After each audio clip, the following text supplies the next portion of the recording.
Welcome once again to Lehto's Law. Here's Steve Lehto. This video is unusual. At the end of this video, I'm going to do my first ever sponsored announcement, a product I'm going to talk about. But I will not do that during the video itself. And the video itself will start from the beginning, go through the middle, and end. And there'll even be an outro from the Canadian robot lady, after which I will come back and talk about the product. So there you go. A city in Wisconsin has filed an unprecedented lawsuit against a reckless driver, ticketed 44 times. And so what they're doing is they're suing the driver to get them off the road, which raises a whole bunch of questions, but we'll get to that. WMTW reports this. Ryan sent it to me. The city alleges the 53-year-old man has 44 traffic tickets in the past 5 years. So the city of Milwaukee has been asked by the Milwaukee Police Department to file a lawsuit and do what they can to get this egregious driver off the roads. The city served the man with the lawsuit Sunday and announced the news on Monday. They allege that police have ticketed the man 44 times since 2017 for traffic violations in the city. Those offenses include reckless driving, red light violations, unsafe passing, and excessive speed. I think it's a great tool in the toolbox of the city. We're extremely limited in what we can do against repeat offenders as far as harsh penalties for traffic violations, said Jordan Morales, the vice president of the Sherman Park Community Association and advocate for safer Milwaukee streets. It's so dangerous it puts all our lives at risk. It puts my life at risk and my kids' lives at risk, and we didn't sign up to drive like that. The question is, does Wisconsin not have that thing where they add points to your license and after so many points take your license away? Or is it that this person doesn't have a license and continues to drive? Because I've seen that also. According to the complaint, police found the man unconscious in the driver's seat of his own car, which was running last summer. The complaint says officers administered a drug commonly used for opiate overdoses and issued him a citation for operating under the influence. Then this year, they say they pulled the man over 8 times. So this year is off to a rockin' start. 8 times. Other violations include illegally passing on the right in a bus lane, which caused an accident back in February. In another incident on Howell Avenue, which is a place where he's had a couple incidents, police said he was doing 80 miles per hour in a 35. So he's going 45 over, and that is quite serious. When asked why he was speeding, the complaint alleges that the man said no other reason than he was delivering food from a restaurant. So he's delivering food, he's trying to get the food there quickly. Now the city wants a Milwaukee County Circuit Judge to find the man's driving to be a public nuisance and to issue injunctive and equitable relief. And the injunctive relief presumably is to keep him off the roads and order him off the roads. Officials say that if he doesn't then comply, he could be sentenced to jail and possibly have his car taken.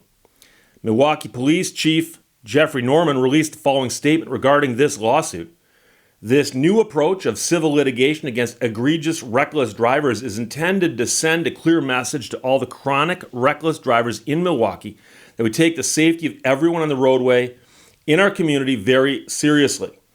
Meanwhile, TV station WISN attempted to reach the man being sued for comment at his home and via phone, but did not get in touch with him. Police did not release a mugshot of him at this time, and presumably that's because he wasn't arrested this time. He's being sued. You don't get mugshotted when you get sued, generally. He is not the only Milwaukee resident facing potential lawsuits from the city. The Milwaukee Police Department said they've identified 20 additional drivers who they've ticketed more than 10 times each in the past 5 years. Milwaukee PD said they are in the process of contacting those people to let them know they could face litigation if they keep driving recklessly. I love to hear this, said Morales. Hopefully, it preempts the need for more civil lawsuits against repeat offenders and people who are like, well, I don't want my car impounded right, so let's kind of shape up. So, as I mentioned, most states have got a system whereby after so many traffic infractions, points start getting added to your license. If you get so many points with a certain time frame, you lose your license. And of course, those tickets and points also jack your insurance rates up. But 2 things can be happening. One is there are people out there who are told they can't drive and they just keep driving. And again, there might be something funny about how the point system works in Wisconsin. I don't know. If you're in Wisconsin, feel free to weigh in and let us know this. But the more interesting angle here is they're calling this a nuisance, a nuisance. And generally speaking, a nuisance is a very, very broad topic. You talk about this in law school, and it's a very broad topic. And a nuisance generally is something that is a threat to the public or some kind of harm to the public just by its very existence. And so, for instance, let's suppose I owned a building on the edge of town, real spooky old building. And it's decrepit, it's falling apart, but people can just get in there and climb around inside my old building. And it turns out to become very popular with the TikTok crowd who climb in there at night to take pictures and shoot videos and whatever TikTok kids do. And meanwhile, occasionally people get hurt out there. They fall through the floor, or they step on something, you're climbing through a window in the broken glass. And it turns out that people are getting hurt out there, and it's causing a problem, okay? They could then, the city or the municipality, go to court and say that is a nuisance. And in fact, they'd call that an attractive nuisance. There are some kinds of nuisances that actually people look at and go, I want to go over there and look at that. And many times it's buildings or building sites.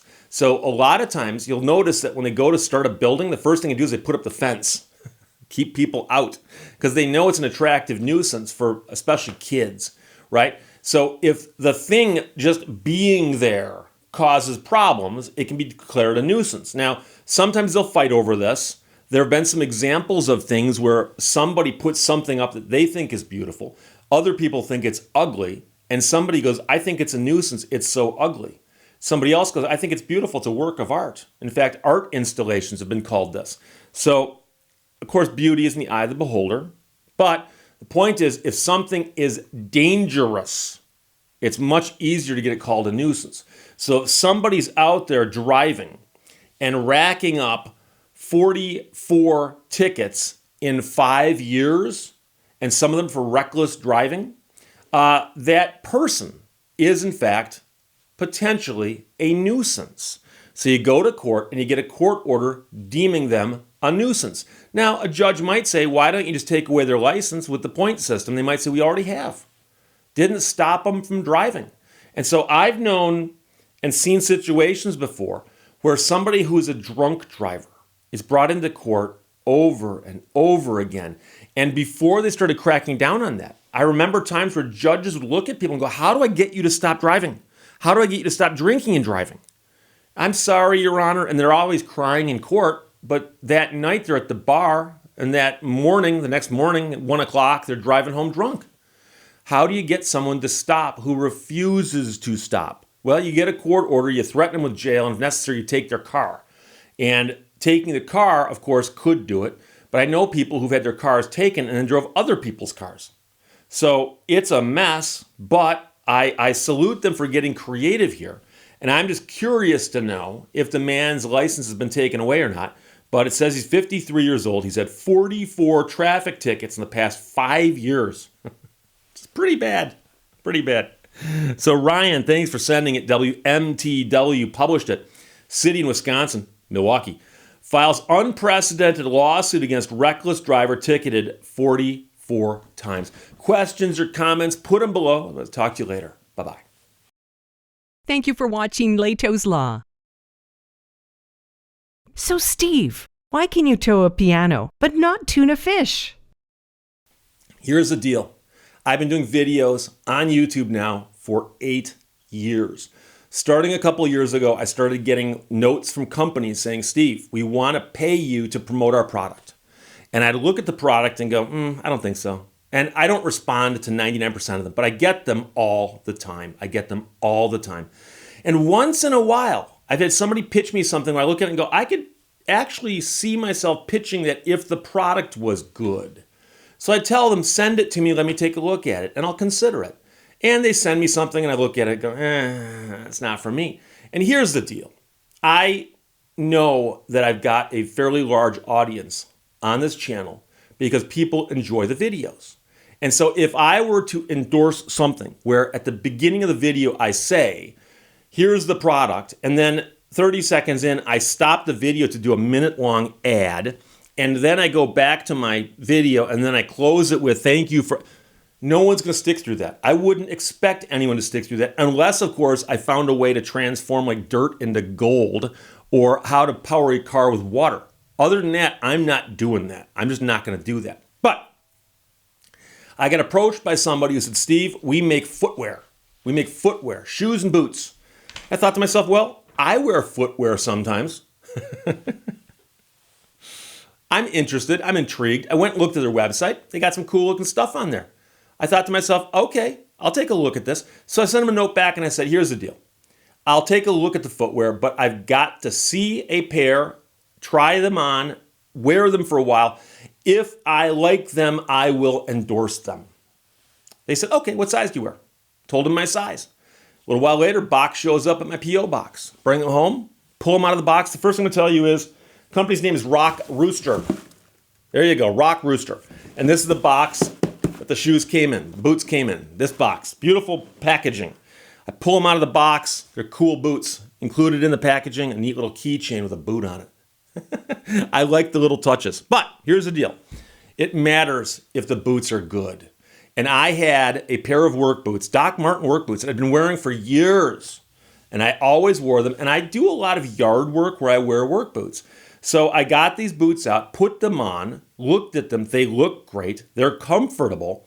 I thought, okay, we're partway home here. But the question is, how good are they? So I started wearing them when I was doing work. I started wearing them when I was driving my tractor. I started wearing them when I was driving my ATV side-by-side. And I wore them quite a bit working around. I'm going, these things are actually very comfortable. I like these boots. I think I might be able to endorse these boots. But I was still just thinking about it. And one day I was riding my tractor and I got it stuck in a ditch, which is something I do from time to time. And so I couldn't get it out. And so I said, okay, I got to walk back and get my ATV, come back out with a tow strap, yank the tractor out, then take the ATV and then walk back and get my tractor and drive it back. So I did all that. And as I was walking back quite a distance in these boots to my unstuck tractor, I realized, I noticed it. It just spoke to me that my feet didn't hurt. And if I had done that walk in my old work boots, my feet would have hurt. They were comfortable, that comfortable to walk in that my feet didn't hurt. And yet they protect my feet. They're good looking boots. They're apparently quite high quality based on what I've seen so far. And I thought to myself, you know something? That's it. I am going to go with this and talk to Rock Rooster about this, and I'm gonna endorse a product for the first time in 8 years. And I didn't make this decision lightly. I think most of you know me well enough to know this. I get pitched all kinds of stuff. Adult breakfast cereal, male grooming products for that special place. I've been pitched everything. Industrial light bulbs. Virtual private networks. I've been pitched all kinds of stuff. Most of it I ignore. 2 or 3 products, I've said, send them to me, let me take a look at them. This is the first time I actually got something and said, you know, I'm going to keep using this product. I like these boots. So the boots are from Rock Rooster. Rock Rooster is an Australian company, which I kind of like also. And I'll be honest, I've only seen the boots so far. I've not tried on their other footwear. But the boots rock, and assuming they've got quality like that across their entire brand, which I'm sure they do, I would tell you I highly recommend their stuff. So if you're inclined, if you need boots or other footwear, high quality footwear, the kind that I would wear, you can get yourself a discount, 12% off, if you use the link in the description to this video. I'm putting the link there. People on the podcast, the link is also there. So if you click on that link, you can look at their stuff, their products, and then if you like anything and you go to order it, it should automatically fill in for you a coupon code, Lehto's Law. But if you go there on your own and you decide to place an order, you can get yourself 12% off by writing Lehto's Law in the coupon code, okay? So there you go. But if you just simply click on the link in the description to the video, you'll get the 12% off also. And I'm not going to be running commercials every single video. I'm not going to be endorsing all kinds of products. At the rate we're going, it might be another year or two before something else pops up that I actually think I can stand behind that.